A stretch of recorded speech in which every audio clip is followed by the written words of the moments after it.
اذ نادا ربہ نداء خفیا، چھپکے سے مجھے یاد کیا، چھپ کر مجھے پکارا، خفی مخفی ہو کر۔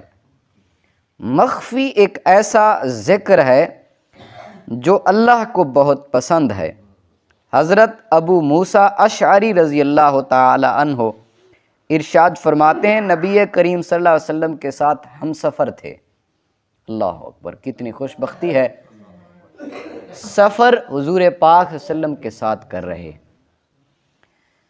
فرماتے ہیں کہ حضور کے ساتھ جاتے جاتے لوگ اونچی آواز سے کہنے لگے اللہ اکبر، اللہ، اونچی آواز سے، یعنی اللہ کا نام بلند کرنے لگے، ذکر کرنے لگے۔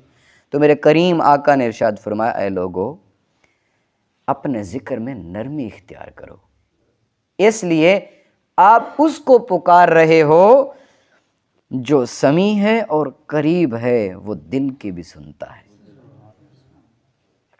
خفی ذکر اللہ کو اتنا پسند ہے، میرے کریم آقا ارشاد فرماتے، یہ جو میں نے حدیث پاک پڑھی ہے اب ترجمہ کیا ہے، صحیح بخاری حدیث نمبر 6409 اور مسلم شریف میں یہ حدیث ہے 2704، یہ حضرت ابو موسیٰ اشعری رضی اللہ تعالیٰ عنہ کی روایت، اور اگلی روایت ہے حضرت سعد بن ابی وقاص رضی اللہ تعالی عنہ، صحیح ابن حبان میں 400 حدیث نمبر 409۔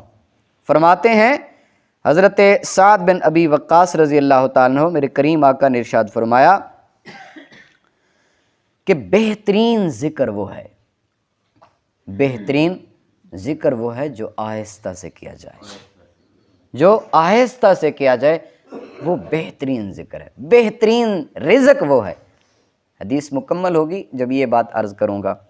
بہترین رزق وہ ہے جو تھوڑا بھی ہو لیکن کفایت کر جائے، کافی ہو، اس پر شکر ہو، یہ بہترین رزق ہے۔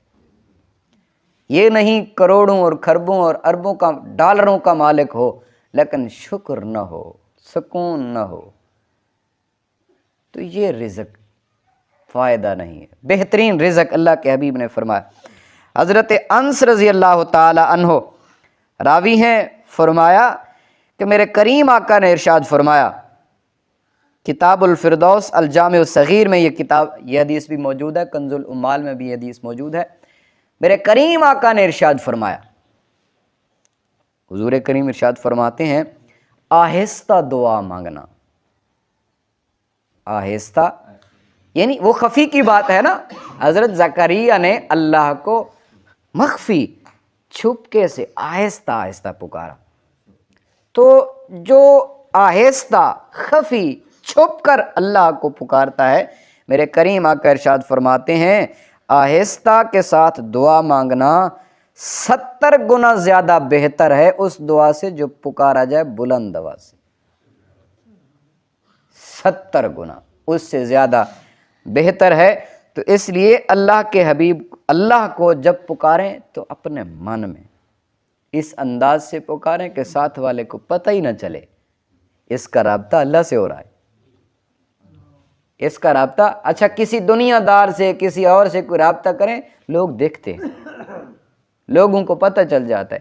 ایک مالک بے نیاز ہے، مجمع میں بیٹھے بیٹھے اپنی آہ سنا دے وہ سن لیتا ہے، مجمع میں بیٹھے بیٹھے اپنے دل کی آرزو پہنچا دے پہنچ جاتی۔